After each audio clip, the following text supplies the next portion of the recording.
UPSC Prelims 2020 Paper 1. First question, consider the following statements. Aadhaar metadata cannot be stored for more than 3 months. So this statement is wrong because Aadhaar metadata cannot be stored for more than 6 months. So here it is given 3 months. So that's why it is wrong. Aadhaar metadata cannot be stored for more than 6 months is said by the Constitutional Bench of Supreme Court. And second statement, states cannot enter into any contract with private corporations for sharing of metadata. This statement is correct because section 57 of the Aadhaar Act allows corporations and other private individuals to obtain authentication. So this has been held unconstitutional by Supreme Court. So that's why the second statement is correct. And coming to third statement, Aadhaar is mandatory for obtaining insurance products.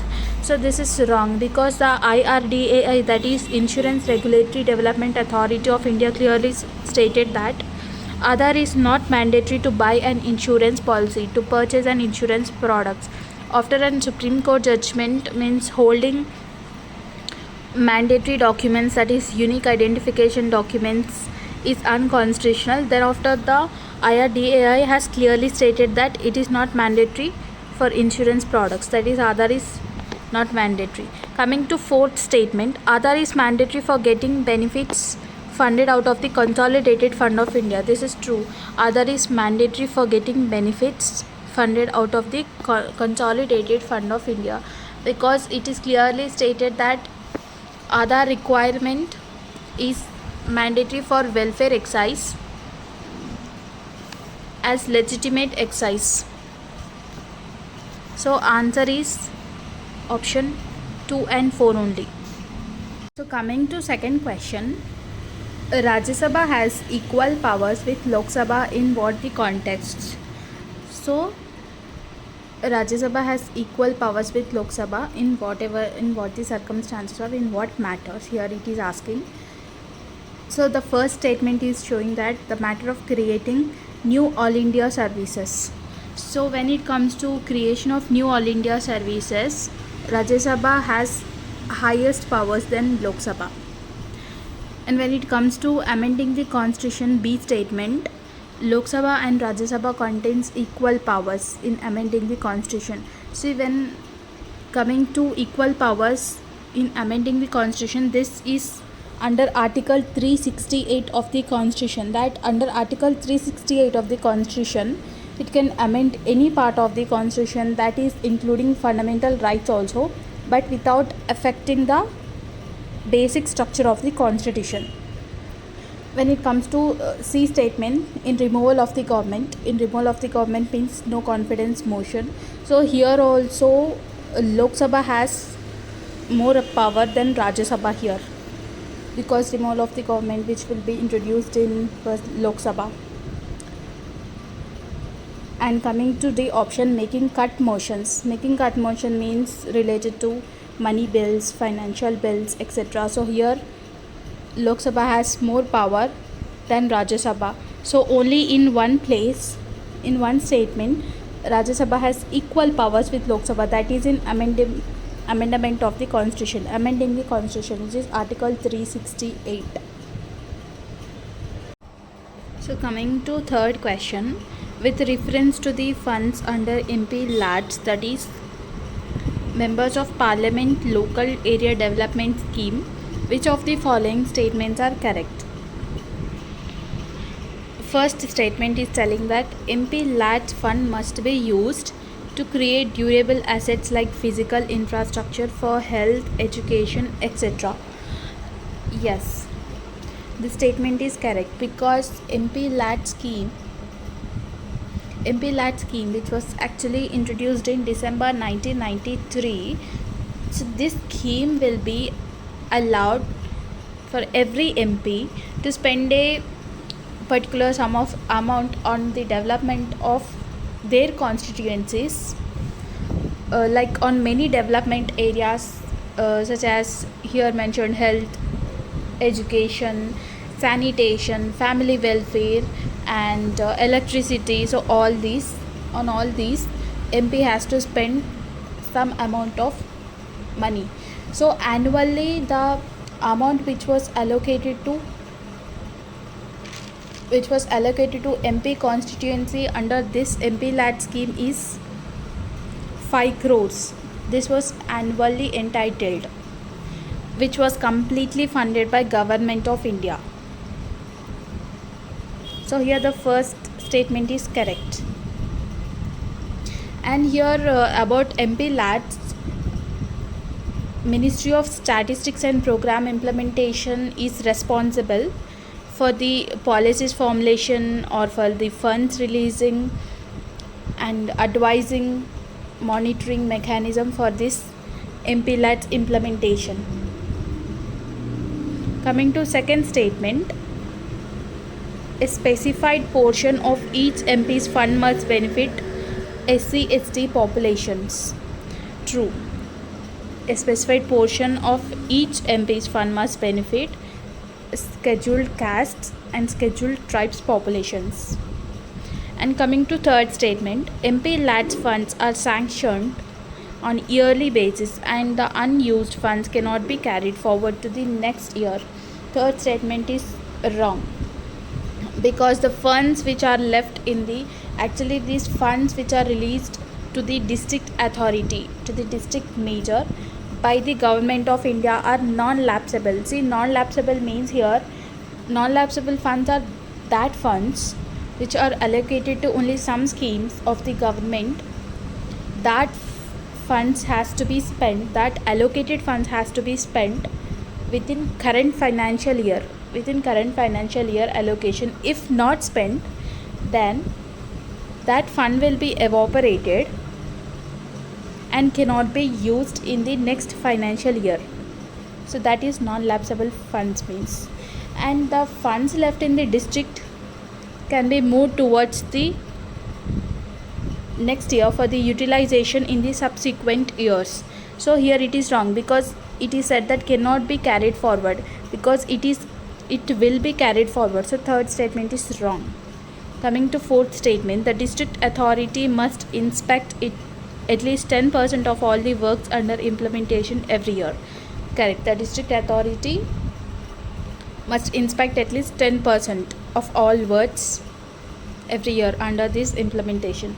So here the correct answer is 1, 2 and 4 only. That is option D. So coming to fourth question, this is a very static polity concept. Which one of the following categories of fundamental rights incorporates protection against untouchability as a form of discrimination? So as we know that untouchability is related to Article 17. So here right to equality article stands from Article 14 to 18. So correct answer is answer option D, right to equality. Coming to fifth question, this is also the polity static concept. In India, the separation of judiciary from the executive is enjoined by directive principles of state policy is the correct answer. This DPSP stands from Article 36 to 51. So the sixth question is about FRBM Act 2003. So along with the budget, the finance minister also places other documents before the parliament, which includes the macroeconomic framework statement. The aforesaid document is presented because this is mandated by. So here the correct answer is option D, because of the provisions of Fiscal Responsibility and Budget Management Act 2003, that is FRBM Act 2003. So what is this FRBM Act? This FRBM Act objective is to, so means according to this FRBM Act 2003, government has to be responsible and has to manage budget properly, responsibly. And FRBM this Fiscal Responsibility and Budget Management Act also requires government to put before Parliament 3 policy statements in each financial year, namely. So that is medium term financial policy statement, fiscal policy strategy statement, and macroeconomic framework policy statement, which is this only, the macroeconomic framework statement. So the correct answer is option D.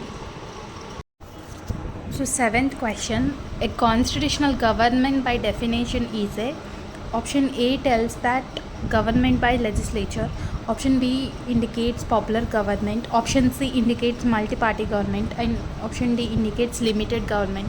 So this question is asked from NCRT, Polity NCRT. So here the correct answer is constitutional government by definition is a limited government. Option D is correct answer. I think 11th class NCRT, Polity NCRT. Coming to 8th question.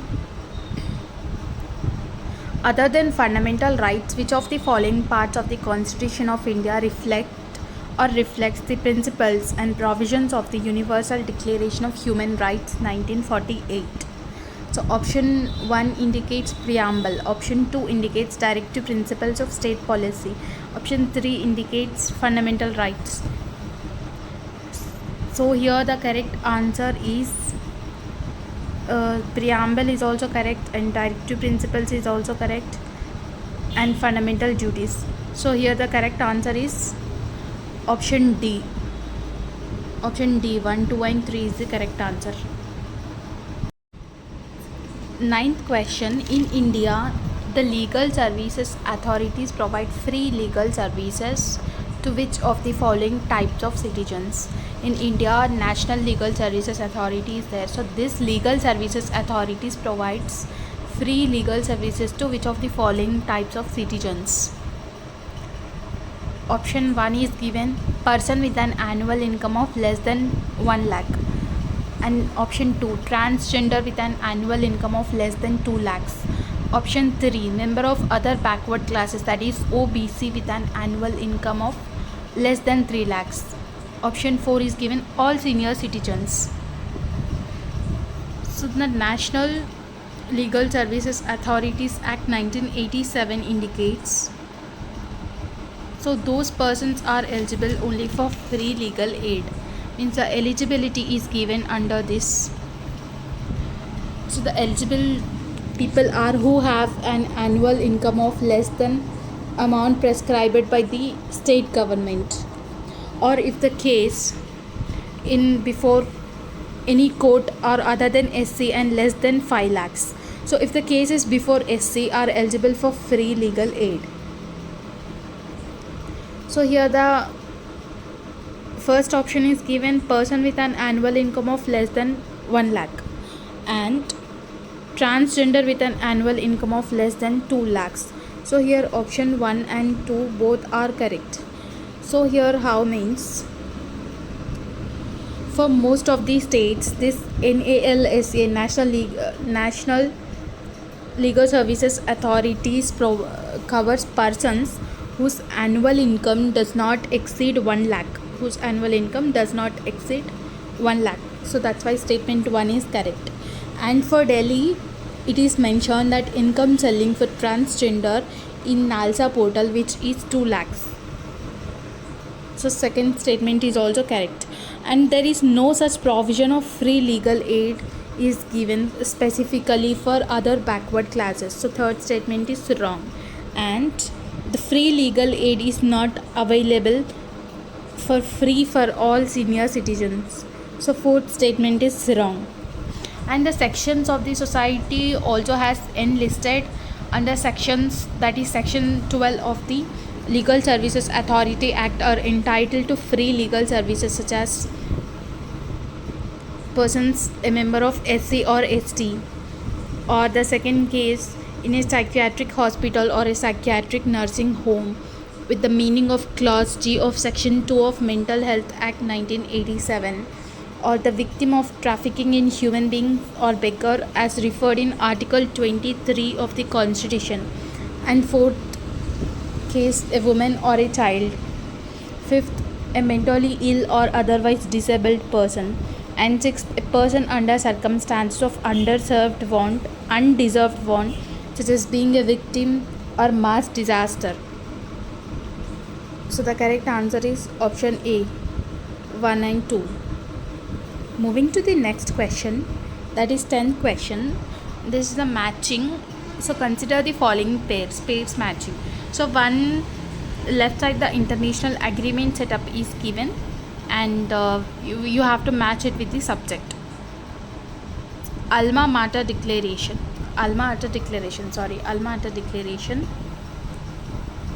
Which of the pairs given above are correctly matched? Okay, given above are correctly matched.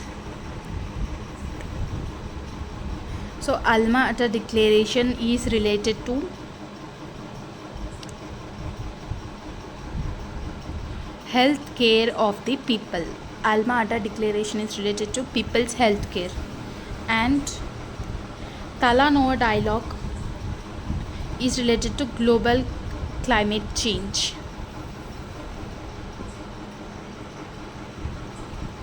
And this under two coalition is not related to child rights, and Hague Convention is also not pertain to biological and chemical weapons. So here the correct answer will be option C, that is 1 and 3 only. 11th question, a parliamentary system of government is one in which the options given here are all political parties in the parliament are represented in the government. This is wrong, because only some political parties in the parliament are represented in the government. Not all political parties in the parliament are represented in the government. So statement A is wrong. Coming to statement B, the government is responsible to the parliament and can be removed by parliament. Correct. The government is always responsible to the parliament. It's a lawmaking body and can be removed by the parliament. Coming to C statement, if the government is elected by people and can be removed by people. So if it is elected by people and removed by people, if government is removed by people, then we call it as a direct democracy. But here it is asking about parliamentary system of government. So statement C is wrong. Here parliamentary system of government means representative democracy. Coming to statement D, the government is chosen by the parliament but cannot be removed by the parliament before completion of a fixed term. This is wrong, because the government is chosen by the parliament but can be removed by the parliament before completion of a fixed term by entering this no confidence motion, NCM, no confidence motion. So the correct answer is option B. Coming to 12th question, it's a very important question. Keep star mark, it's a very important question.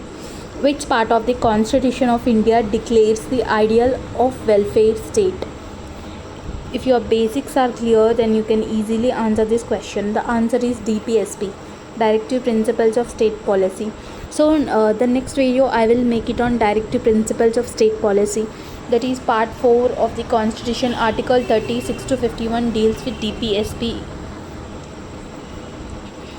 But also do read on fundamental rights, preamble, 7th schedule, because all these are important. So the correct answer is DPSP, Directive Principles of State Policy. 13th question, consider the following statement. The Constitution of India defines its basic structure in terms of federalism, secularism, fundamental rights and democracy. So actually the Constitution of India defines its basic structure in Keshavananda Bharati case versus State of Kerala in the year 1973. So option 1 is wrong. The Constitution of India defines its basic structure in Keshavananda Bharati case versus State of Kerala, which is in 1973. Coming to second statement, the Constitution of India provides for judicial review to safeguard the citizens' liberties and to preserve the ideals on which the Constitution is based. Provides the judicial review. I mentioned Articles 32, Article 13. So the judicial review is the basic principle of the Indian Constitution, but despite, although there is no cleared provision in the Indian Constitution for judicial review, so still now judicial review is an integral part of the Constitution. So the option 2 is also wrong. So the correct answer is option D, neither 1 nor 2. Coming to 14th question. One common agreement made between Gandhism and Marxism is. Correct answer is option A, the final goal of a stateless society. So class struggle, this is said by Marx, and economic determinism, it is also the theory of Karl Marx. So the correct answer is final goal of stateless society. So here stateless society means the society which is lacking, which has defects of formal institutions of government. Formal institution of government is lacking in stateless society. 15th question. In the context of India, which one of the following is the characteristic appropriate for bureaucracy? Whenever the bureaucracy word comes, we have to remember one thing in the mind, that is it's an administrative mechanism as well as the permanent executive. Administrative machinery and permanent executive. So option A, an agency for widening the scope of parliamentary democracy. So we can also say the characteristic appropriate for bureaucracy is an agency for widening the scope of presidential democracy also. So option E is wrong. Option B is telling that an agency for strengthening the structure of federalism. So an agency, this is not the agency for strengthening the structure of federalism, because in federalism, if it is not a federal country, then also the bureaucratic system exists. For example, I can say UK, United Kingdom.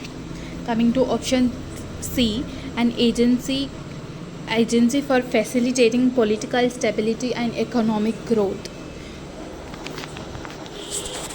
Political stability and economic growth agency is the parliamentary and legislation of a particular state. So these two will act as an agency for facilitating political stability and economic growth, not bureaucracy.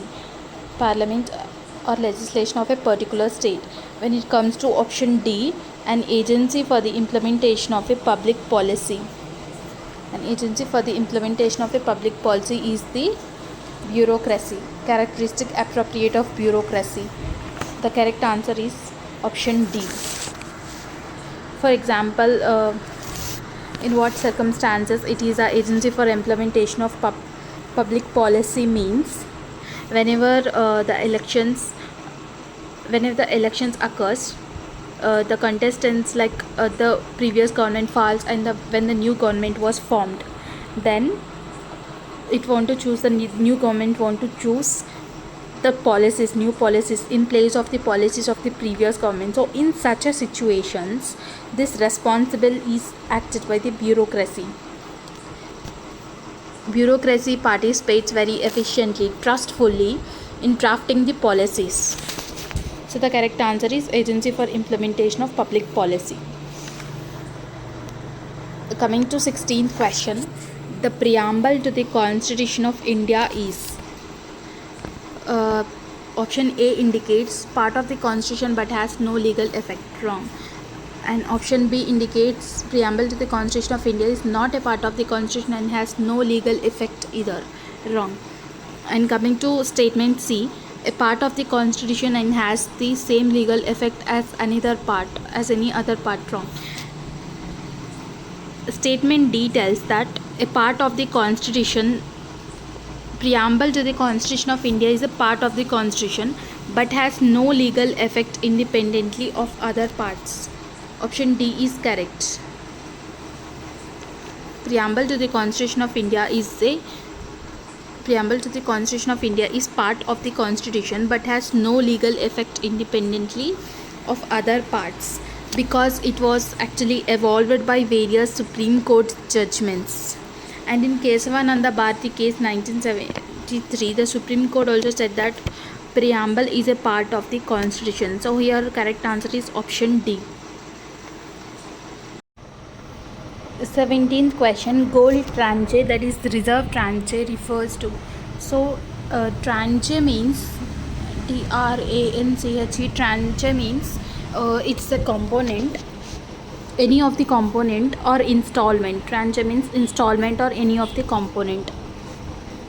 So reserve tranche or gold tranche is nothing but the part of the member country's quota with IMF, International Monetary Fund.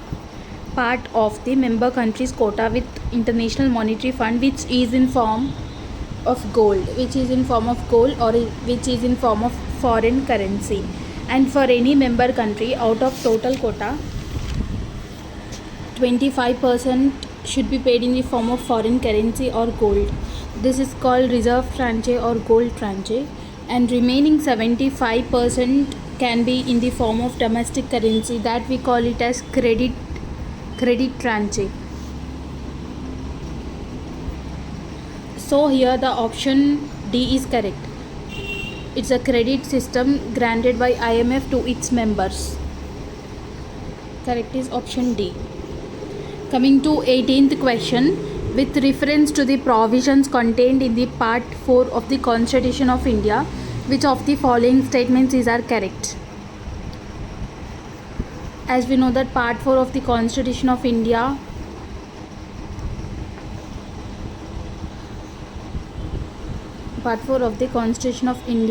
means it deals with directive principles of state policy. I said already, Article 36 to 51, Part 4 of the Constitution of India deals with DPSP. So DPSP is not enforceable by courts. Yes, so statement 2 is correct. And the DPS principles laid down in this part are to influence the making of laws by the state. So correct answer is option D, 2 and 3 only. And coming to 19th question, consider the following statement. According to the Constitution of India, a person who is eligible to vote can be made a minister in a state for 6 months even if he or she is not a member of the legislature of that state. Who is eligible to vote? So in India, the voting age, as we know, that 18 years. And coming to statement 2, according to the Representation of People Act 1951, a person convicted of a criminal offence and sentenced to imprisonment for 5 years is permanently disqualified from contesting an election even after his release from prison. Means he will not be permanently disqualified. He will be disqualified only for 6 years. This statement 2 is wrong. He will not be disqualified permanently, but he will be disqualified for 6 years. So here the correct answer will be option D, neither 1 nor 2. Coming to 20th question, consider the following statements. The President of India can summon a session of the Parliament at such place as he or she thinks fit. If you know with the Constitution basic, this is correct. Option 1 is correct. The Constitution of India provides for 3 sessions of the Parliament in a year, but it is not mandatory to conduct all 3 sessions. No, option 2 is wrong. It is not mandatorily said that the Constitution of India only has 3 sessions, that is budget, monsoon, winter session. So the second statement is wrong. Coming to third statement, there is no minimum number of days that the Parliament is required to meet in a year. Correct. So option 1 and 3 is correct. C is the correct. 21st question, with reference to the history of India, Consider the following pairs. Matching pairs. Aurang relates to in charge of treasury of the state, and Banyan, Indian agent of the East India Company, and Mirasidar, designated revenue payer to the state. So which of the following pairs given above are correctly matched? So Aurang was a Persian term for warehouse. Aurang is the place where goods are collected before being sold, and also refers to a workshop. And banyans, when it comes to banyans, they were the agents of the company, and banyan is a person through him the English gentleman in general conducts all their businesses. Through banyan, the English gentleman in general conducts all their businesses. Banyan is an interpreter, head bookkeeper, head secretary, head broker, and the supplier of cash and cash keeper, and in general also secret keeper. Mirasidar in Urdu means hereditary landowner, co-proprietor. In Persian, miras is inheritance estate. In Persian, inheritance estate. Mirasdar is also revenue payer to the state. So the correct answer is option 2 and 3. Coming to 22nd question. With reference to religious history of India, consider the following statements. Stavira Vadins belong to Mahayana Buddhism, and Lokottara Vadin, so this is wrong, they are not belong to Mahayana Buddhism. And Lokottara Vadin sect was an offshoot of Mahasangika sect of Buddhism, correct. And deification of Buddha by Mahasangika is fostered by Mahayana Buddhism, correct. So here Stavira Vadins belong to Theravada, and the Lokottara Vada was one of the earliest Buddhist schools according to Mahayana doxological sources compiled by Bhaviveka. Doxological means nothing but prayer song. And Vinita Deva and others was the subgroup that emerged from the Mahasangika sect of Buddhism, and Mahasangikas believed in a plurality of Buddhas who are supramundane, Supramundane, which means Lokottara, and held that what passed for the Gautam Buddha in his earthly existence was only an apparition. And the Mahasangikas patronized Mahayana Buddhism. So the correct answer is option B, 2 and 3 only. Coming to next question, that is 23rd question. Which of the following statements correctly explains the impact of Industrial Revolution on India during the first half of the 19th century? Statement A shows that Indian handicrafts were ruined. Statement B shows that machines were introduced in the Indian textile industry in large numbers. Statement C shows that railway lines were laid in many parts of the country. And statement D shows that heavy duties were imposed on the imports of British manufacturers. So Industrial Revolution in England affected India in many ways. So Indian textiles now had to face stiff competition from England textiles in the European and American markets as well, and heavy duties were imposed on imported Indian textiles in Britain. So farmers were forced to grow cash crops. After the Industrial Revolution, Britain started producing machine made goods and textiles that were much cheaper than the Indian goods, and they were also often better in quality. Indian handicrafts slowly died because they couldn't compete against the cheaper products from Britain that were flooding the Indian markets. Correct answer is option A. Indian handicrafts were ruined. 24th question. Consider the following events in the history of India. Statement 1 shows rise of Pratiharas under King Bhoja. Statement 2, establishment of Pallava power under Mahendra Varman I. Statement 3, establishment of Chola power by Parantaka I. Statement 4, Pala dynasty founded by Gopala. So we all know that if we are well versed with history, Pallavas are the one who first came to India. So we can eliminate options were the first came. So we can eliminate options.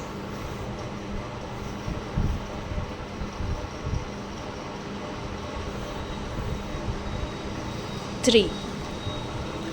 And the second who came were, we know that, Palas. Okay, Pala dynasty. So in the second list 4 has to come. So the correct answer is 2413. 2413. Explanation: the Gurjara Pratihara dynasty ruled much of northern India from the mid 8th century to the 11th century. They ruled first, the Pratiharas ruled first at Ujjain, which is in Madhya Pradesh, and later at Kanauj.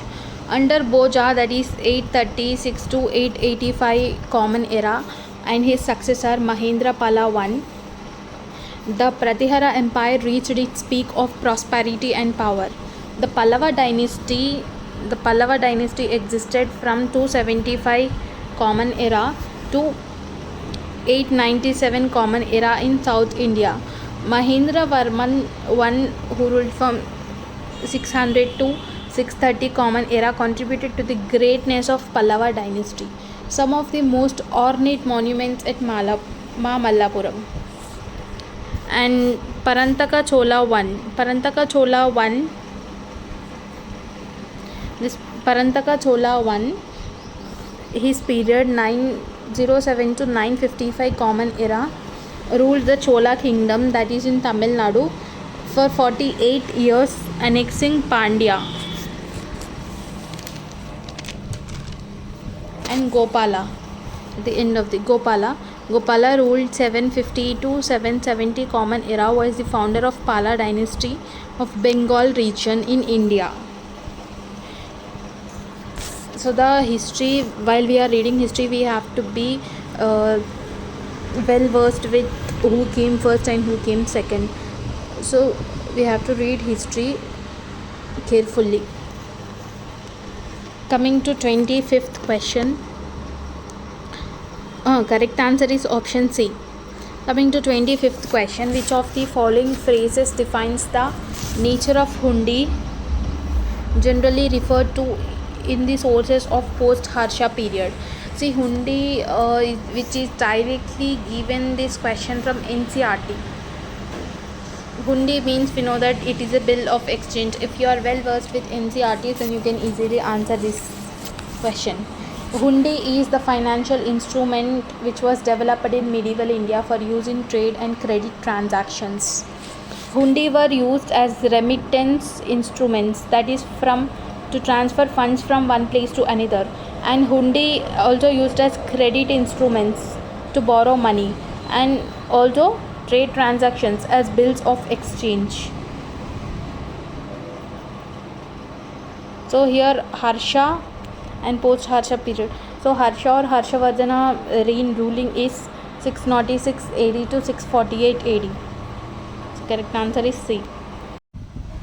So 26th question. With reference to the book Desher Katha, written by Sakaram Ganesh Deweskar during the freedom struggle, consider the following statement. The first statement is showing that it warned against the colonial state's hypnotic conquest of the mind. Second statement shows it inspired the performance of Swadeshi street plays and folk songs. And third statement, the use of Desh by Deweskar was in the specific context of the region of Bengal. So Desher Katha book is which was firstly published in the year 1904 June, and 10,000 copies were sold in just 4 editions within a time period of 1 year, and it had a very immense effect on young minds during at the time of Swadeshi movement. And this Desher Katha book also informed people about Swadeshi street plays and folk songs, and also had assumed about status of mandatory reading for an entire generation of Swadeshi activists. And the 5th edition, which came out of this Desher Katha book in the year 1905. However, this time the government of Bengal banned the book in 1910 and confiscated all the copies. CONFISCATED. Confiscated all the topics. This Deshir Katha book included that how the British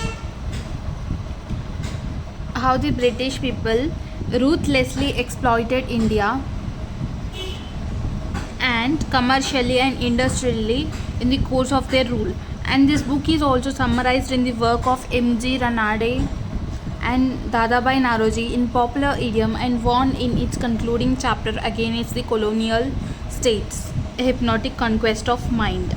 So hence that's why this statement is correct, because it warned against the colonial states' hypnotic conquest of mind.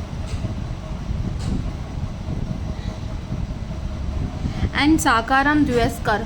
Sakaram Dweskar, he was the first person to bring the name of Swaraj, and Sri Aurobindo was the first to relate it with its English equivalent, independence.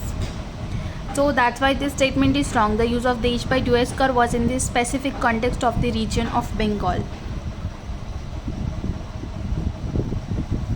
And Dweskar used Desh to mean nation. Desh means here nation.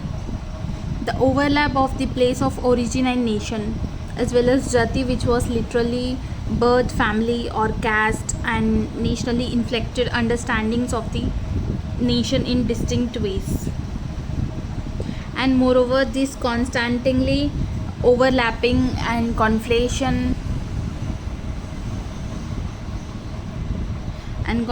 of the Bengal and India and Bengalis and Indians in the use of Desh and Jati added further twists to notions of nationalism. And who is Sakaram Ganesh Dweskar? Little bit about Sakaram Ganesh Dweskar. He was born in the year 1869 and he was expired in the year 1912, and he was close associate of Sir Aurobindo. Sir Aurobindo is the extremist in Indian national movement. And Sakaram Ganesh Dweskar studied Deoghar school, and later he became a teacher there. And he published a book named Deshir Katha, in which he described about the commercial and industrial exploitation of Britishers of India in exhaustive detail. Nothing but in that Deshir Katha,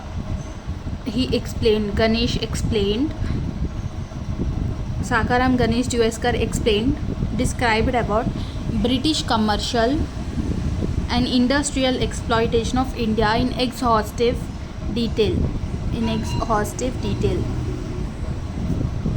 So here the correct answer is only 1 and 2 only. Correct answer is option A, 1 and 2 only. 27th question. The Gandhi-Irwin Pact included which of the following? Statement 1 indicates invitation to Congress to participate in the Roundtable Conference, correct? And withdrawal of ordinances promulgated in connection with the civil disobedience movement, correct?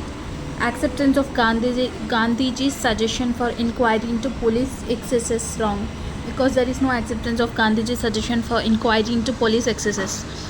And fourth statement, release of only those prisoners who were not charged with violence, correct? So correct answer is option 1, 2 and 4. So explanation was the Gandhi-Irwin Pact. Actually it was the political agreement which was signed by Mahatma Gandhi, Lord Irwin. Lord Irwin was the Viceroy of India during the time period of 5th March. Lord Irwin was the Viceroy of India. And this was political agreement. Lord Gandhi-Irwin Pact was a political agreement signed on 5th March 1931 before the second Roundtable Conference in London. And what was the proposed conditions?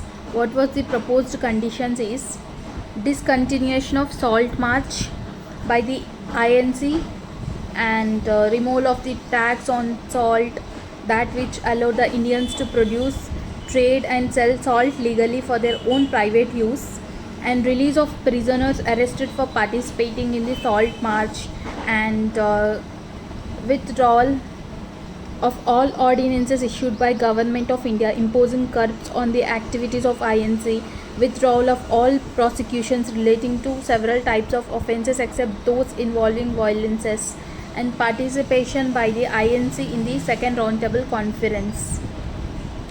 And finally, what the government agreed to. Finally, the government agreed to lift the ban over the Congress and permit free collection or manufacture of salt by persons near the sea coast, and withdraw all ordinances and prosecutions, and release all political prisoners except those guilty of violence, and permit peaceful picketing of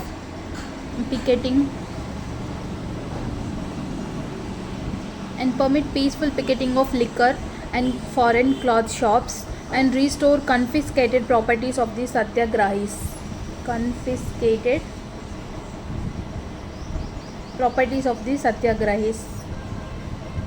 So correct answer is option 1, 2 and 4. 28th question. The Vital Vidvansak first monthly journal to have the untouchable people as its target audience was published by. The correct answer is Gopal Baba Valankar. So this Vital Vidvansak, it was the first monthly journal to have the untouchable people as its target audience, and it was published by Gopal Baba Valankar in the year 1889, and this monthly journal talks about the untouchables position, like how the untouchables position in the society is there, and this book also raises consciousness relating to what untouchable people should expect, people should expect in the society. And coming to the person, Gopal Baba Valankar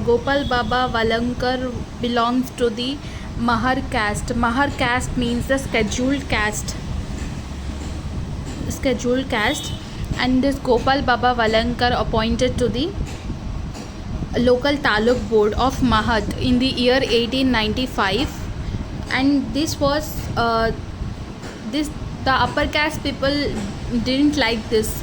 Means when the upper caste people who have power in those days, they don't like that any person from scheduled caste to take place with them. So hence, and Gopal Baba Valankar also wrote many articles from the Marathi language newspapers. The Marathi language newspapers such as Sudarak, Sudharak, Sudarak, and Deen Bandhu, and as well as he also composed couplets. Couplets means two items of the same kind.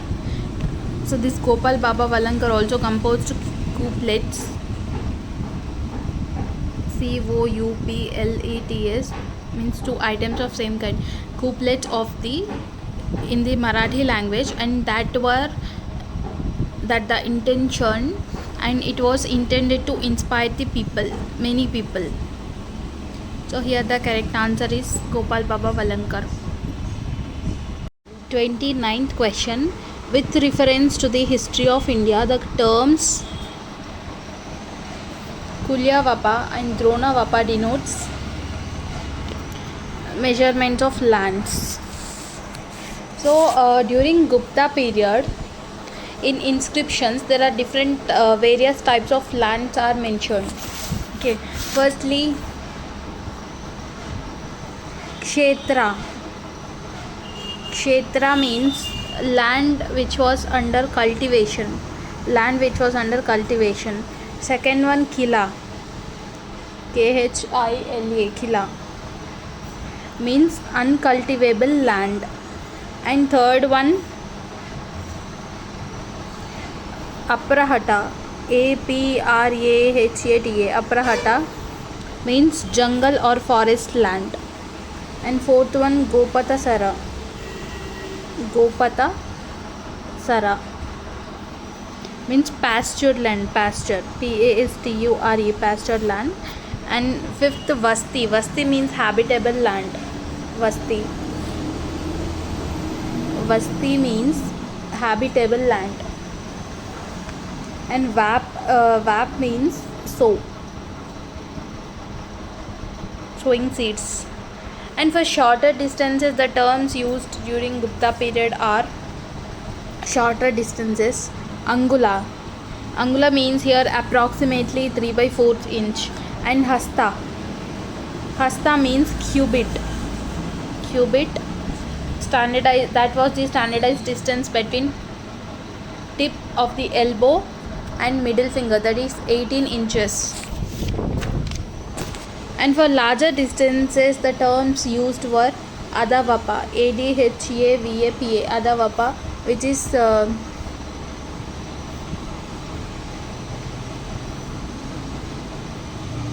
is 3 by 8 to half acre. And Dronavapa, which is 1.5 to 2 acre. And it is also, Dronavapa is also the area required to sow 1 drona of grain. And next is Kulyavapa, which indicates 12 to 16 acres. And this was the area required to sow 1 kulya of grain. The correct answer is A, measurement of land. 30th question. Who among the following rulers advised his subjects through this inscription? Whosoever praises his religious sect or blames other sects out of excessive devotion to his own sect with a view of glorifying his own sect, he rather injures his own sect very severely.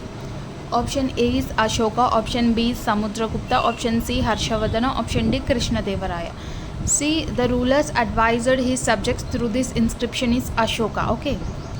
So who is Ashoka? Ashoka is an Indian emperor of Maurya dynasty. Ashoka ruled almost all of the Indian subcontinent from 268 to 232 BCE, and he also promoted the spread of Buddhism across ancient Asia and adapted Buddhism in the 9th year of rule after winning Kalinga. Okay, and this is by getting inspired by Nigrodha, Nigrodhe. Nigrodha. He is a boy monk. Okay, he is a boy monk. And Ashoka's edicts were mainly concerned with the reforms he instituted and the moral principles he recommended in his attempt to create just and humane society. And one such edict is this: whosoever praises his religious sect blames. Okay, so correct answer is here option A, Ashoka. 31st question. With reference to cultural history of India, which one of the following is the correct description of the term paramitas? Okay. Option A is telling that the earliest Dharma Shastra text written in aphoristic, that is Sutra style. Option B, philosophical schools that did not accept the authority of Vedas. Option C, perfections whose attainment led to the Bodhisattva path. Option D, powerful merchant guilds of early medieval South India. Here the correct answer is, with reference to cultural history of India, the correct description of the term paramitas means the paramitas which is called in northern and eastern India. Okay, northern and eastern traditions we call it as paramitas, and in southern tradition we call it as paramis. In southern tradition, both paramitas and paramis means nothing but perfection. See, option C is correct answer. Perfections whose attainment led to the Bodhisattva path. Only in wording the difference occurs, but in both northern traditions and southern traditions, paramitas and paramis are same. So what are these perfections attainments led to Bodhisattva path means? In Buddhism, there is a such path which consisting of certain qualities of perfection that leads to the pilgrims to become Sambuddha. Okay, which means enlightened, enlightened universal Buddha, or which means Bodhisattva. So all these perfecting qualities are called paramitas or paramis. Paramis is called in southern tradition, paramitas is called in northern and eastern traditions. So what are all these perfecting certain qualities of paramitas or paramis are? Generosity, okay, generosity, morality, patience, energy, meditation, wisdom, knowledge, power, resolution, skillful means. So these are 10 perfecting certain qualities, okay. Here correct answer is option C.